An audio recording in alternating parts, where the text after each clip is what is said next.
Oras, saya Jainal Pangaribuan. Sekarang persisnya tinggal di Desa Situluama, Kecamatan Legubuti, Kabupaten Toba. Persis di sebelah Dell Institute.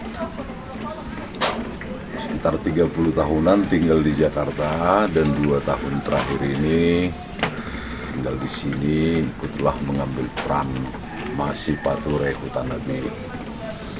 Nah, kampung saya ini juga udah mulai benarin dikit-dikit, bangun tempat-tempat untuk orang bisa berdiskusi, berdialog, sembari minum kopi, minum teh.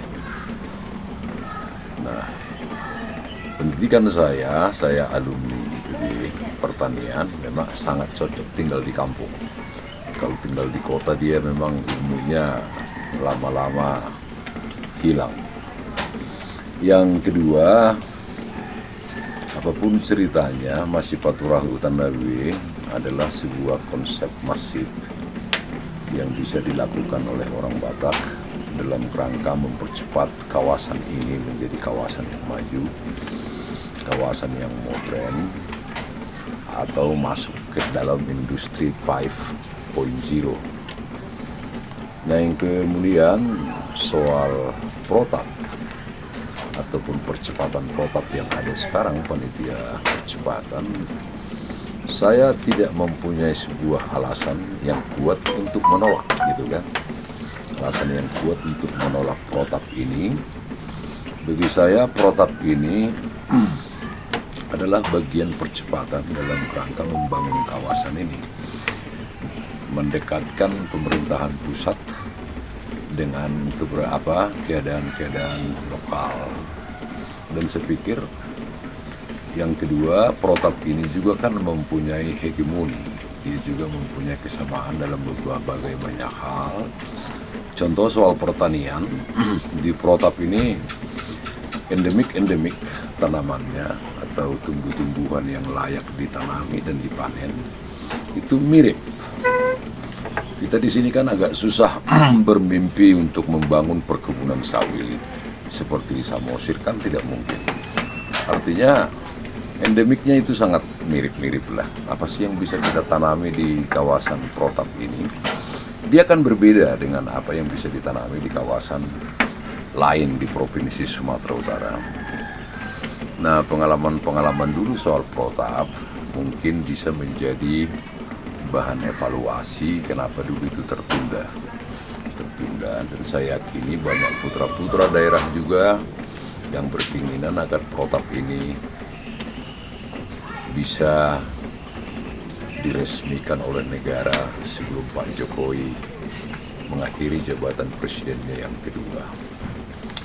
Nah, yang kemudian ada satu memang kelemahan di halak kita, tapi bukan di bangsa Batak ya, di halak kita.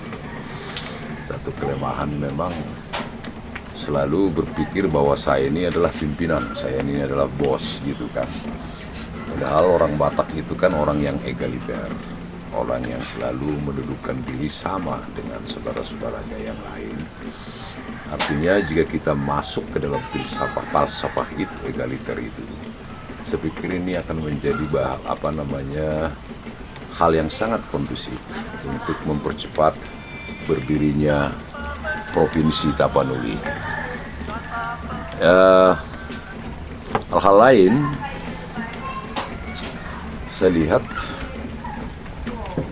lepas dari banyak pertimbangan orang lain soal sumber daya alam, soal pendapatan daerah atau pemborosan keuangan karena memerlukan penggajian gubernur dan lain-lain segala macam, dan pertimbangan keseimbangan keuangan daerah. Saya lihat sih dengan adanya KSPN, kawasan strategis pariwisata nasional, artinya Danau Toba kan telah dijadikan menjadi wisata super prioritas di Indonesia. Saya yakin jika industri ini bisa kita bahu-membahu masyarakat dan pemerintah untuk merealisasikannya, menjadi instrumen keuangan utama di kawasan ini. Selain itu kan ada juga beberapa industri-industri strategis, dan harapan kita pendapatan daerah itu biarlah mayoritas dari peningkatan kesejahteraan masyarakat. Ya kan? Bagaimana masyarakat disejahterakan, dimakmurkan, sehingga mereka memberikan pajak kepada provinsi nanti. Mungkin ada beberapa gangguan khususnya tentang pajak air, permukaan air dan utama. Karena selama ini kan itu masih dipegang Provinsi Sumatera Utara.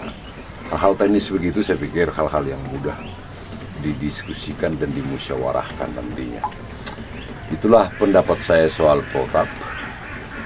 Mari kita saling bahu-membahu, duduk sama rata, sehingga Provinsi Tapanuli ini bisa kita realisasikan secara bersama-sama dan semua jadi pemenang dalam rangka peningkatan kesejahteraan masyarakat, bukan dalam hal lain.